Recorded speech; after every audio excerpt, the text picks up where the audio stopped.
పాకిస్తాన్లో మరో ఉగ్రవాది హతమయ్యాడు. భారత మోస్ట్ వాంటెడ్ ఉగ్రవాది మహమ్మద్ ఖాసిం గుజ్జర్ టార్గెటెడ్ బాంబు దాడికి గురైనట్లు వార్తలు వస్తున్నాయి. పాకిస్తాన్లోని ఆజం వర్సాక్లో నమాజ్ అనంతరం బయటకు వస్తున్న సమయంలో ఈ దాడి జరిగినట్లు తెలుస్తోంది. పేలుడులో అక్కడికక్కడే మరణించినట్లు సమాచారం. మహమ్మద్ ఖాసింతో పాటు మరో ఉగ్రవాది మౌలానా షహజాదా ఖాన్ కూడా మరణించినట్లు చెబుతున్నారు. మహమ్మద్ ఖాసింను ఈ ఏడాది మార్చి 7వ తేదీనే కేంద్ర ప్రభుత్వం ఉగ్రవాదిగా ప్రకటించింది. భారత్లో ఉగ్రవాద దాడులకు పాల్పడడంతో పాటు దేశ వ్యతిరేక చర్యలో పాలు పంచుకున్నందున ఇతడిని మోదీ ప్రభుత్వం ఉగ్రవాదిగా ప్రకటించినట్లు అప్పట్లో కేంద్ర హోంమంత్రి ట్విట్టర్లో వెల్లడించారు. ఇందుకు సంబంధించి భారత ప్రభుత్వం గెజిట్ నోటిఫికేషన్ను విడుదల చేసింది. అయితే ఉగ్రవాదిగా గుర్తించిన కొద్ది నెలల్లోనే గుర్తు తెలియని వ్యక్తుల చేతిలో హతం అవడం పట్ల పలువురు ఆశ్చర్యాన్ని వ్యక్తం చేస్తున్నారు. భారత ప్రభుత్వం ఉగ్రవాదంపై జీరో టాలరెన్స్ పద్ధతిని అవలంబిస్తోంది. ఇందులో భాగంగా ఉగ్రవాదులు ఎక్కడ ఉన్నా వారిని వదలబోమని స్పష్టం చేస్తోంది.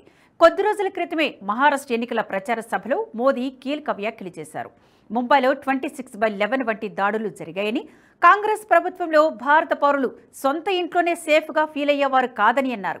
కానీ తమ ప్రభుత్వ హయాంలో ఉగ్రవాదులే సేఫ్గా ఫీల్ కావడం లేదని, పాకిస్తాన్లో దాక్కున్న ఉగ్రవాదులు సైతం భయపడుతున్నారని అన్నారు. ఈ వ్యాఖ్యలు పరోక్షంగా అన్నోన్ గన్మ్యాన్ కు సంబంధించినవే అని నిపుణులు భావిస్తున్నారు. అయితే పాకిస్తాన్లో భారత వ్యతిరేక ఉగ్రవాదులందరినీ మన దేశమే మట్టుబెడుతుందన్న వార్తలు ఇప్పటికీ కావు.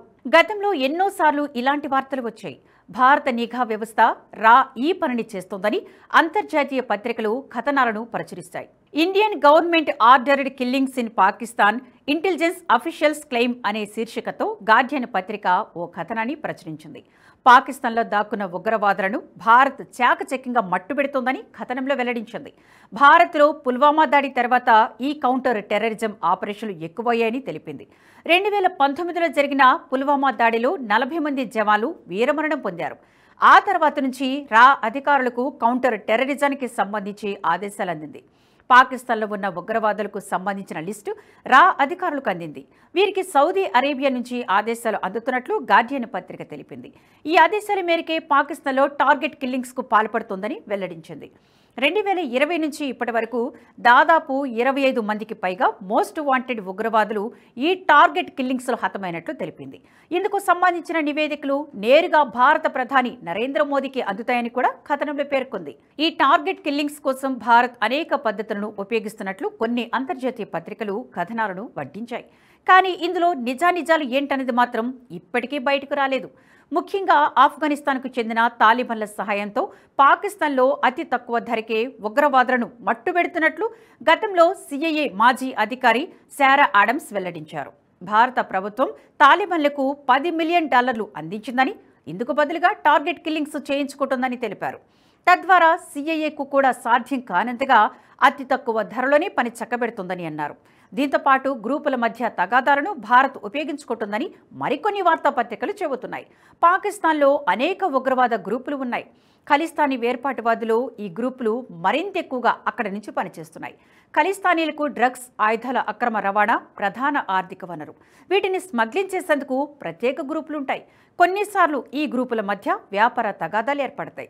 వీటిని ఆసరాగా చేసుకుని భారత్ అవతలి గ్రూపును అంతం చేస్తుందని కూడా సదరు వార్తాపత్రికలు తెలిపాయి. కెనడాలో ఖలిస్తానీ ఉగ్రవాద నేత హర్దీప్ సింగ్ నిజ్జర్ హత్య విషయంలో భారత్ ఇదే విధానాన్ని అవలంబించిందని అప్పట్లో కెనడా కూడా ఆరోపించింది. కెనడాలో డ్రగ్స్ స్మగ్లింగ్ చేసే గ్రూపులో నిజ్జర్ కీలకమైన వ్యక్తి. అతడిని 2023 జూన్ నెలలో గుర్తు తెలియని వ్యక్తులు హత్య చేశారు. అయితే ఈ హత్యకు పాల్పడిన వారు ఎవరనే విషయంపై ఇప్పటికీ కెనడా ప్రభుత్వం సరైన ఆధారాలు సేకరించలేకపోయింది. అటు ఖలిస్తానీ ఉగ్రవాది గురుపత్వంత్ సింగ్ పన్నూను చంపడానికి భారత్ ప్రయత్నించిందని అమెరికా ఆరోపించింది. కానీ దీనికి కూడా సరైన ఆధారాలు చూపలేకపోయింది. ఉగ్రవాదులను అంతమొందించడంలో భారత ప్రభుత్వం కూడా దృఢ సంకల్పంతో ఉంది. మోదీ, అమిత్ షా, దోవల్తో పాటు రక్షణ మంత్రి రాజ్నాథ్ సింగ్లు ఈ విషయంలో చాలా స్పష్టమైన వైఖరిలో ఉన్నారు. టార్గెట్ కిల్లింగ్స్ కు ఎవరు పాల్పడ్డారనే దానిపై ఇప్పటికీ స్పష్టత లేదు. కానీ ఈ నాయకులు తరచూ చేసే వ్యాఖ్యలను క్షుణ్ణంగా పరిశీలిస్తే భారత్ తనకు అవసరమైతే టార్గెట్ కిల్లింగ్స్ సైతం వెనుకాడదనే సందేశాన్ని ఇస్తున్నారు. తాజాగా ప్రధాని మోదీ మహారాష్ట్ర ఎన్నికల్లో ఉగ్రవాదులు ఎక్కడ దాక్కున్నా వదిలిపెట్టేది లేదని హెచ్చరించారు. అటు రక్షణ మంత్రి రాజ్నాథ్ సింగ్ కూడా గతంలో ఇదే తరహా వ్యాఖ్యలు చేశారు. ఏ ఉగ్రవాది అయినా భారత్లో అల్లకల్లోలం సృష్టించడానికి ప్లాన్ చేస్తే వారిని ఎట్టి పరిస్థితుల్లోనూ వదలబోమని హెచ్చరించారు. వారు పాకిస్తాన్కి పారిపోయినా ఆ దేశంలో చొరబడి మరీ ఖతం చేస్తామని హెచ్చరించారు. మరోవైపు నిజ్జర్ హత్య విషయంలో ఏకంగా కేంద్ర హోంమంత్రి అమిత్ షాని నిందితుడిగా పేర్కొంది కెనడా. ఒకప్పుడు భారత్ ఉగ్రవాద విషయంలో డిఫెన్సివ్ మోడ్ను అవలంబించేది.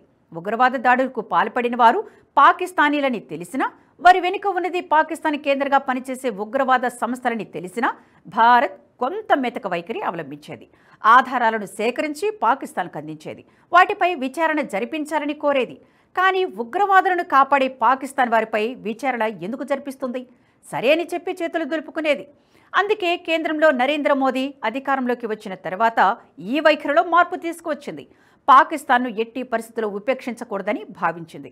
అటు పాలనాపరంగా ఆ దేశంపై ఆంక్షలు విధించేలా ప్రపంచ దేశాలపై ఒత్తిడి తెస్తూనే ఇటు సైన్యానికి ఫ్రీ హ్యాండ్ ఇచ్చింది మోదీ ప్రభుత్వం. అందుకే ఇప్పటికీ 2 సార్లు సర్జికల్ స్ట్రైక్స్ చేసింది సైన్యం. పుల్వామా దాడికి ప్రతీకారంగా ఏకంగా అంతర్జాతీయ సరిహద్దును దాటుకొని ఎయిర్ స్ట్రైక్స్ చేశారు. దీంతో పాటు టార్గెట్ కిల్లింగ్స్కు కూడా పాల్పడుతుందని పత్రికా కథనాలు చెబుతున్నాయి. ఏది ఏమైనా పాకిస్తాన్లో భారత వ్యతిరేకులు ఒక్కొక్కరిగా పరలోకానికి పార్సలవుతున్నారు. దీని వెనుక భారత గూఢాచార సంస్థ రా ఉందని ఆరోపణలు ఉన్నాయి. అవే నిజమైతే భారత గూఢాచార వ్యవస్థకు ఇది సువర్ణాక్షరాలతో లిఖించదగ్గ అధ్యాయమే అవుతుంది. ఈ వీడియో మీకు నచ్చినట్టయితే లైక్ చేయండి, 10 మందికి షేర్ చేయండి. అలాగే కామెంట్ల రూపంలో మీ అభిప్రాయాలను మాతో పంచుకోండి. Nationalist hub group of channels ను సబ్స్క్రైబ్ చేసుకుని తెలుగునాట జాతీయవాద జర్నలిజాన్ని ప్రోత్సహించండి. ఈ వీడియో కింద ఉన్న బెల్ ఐకాన్ పై క్లిక్ చేయడం మర్చిపోవద్దు.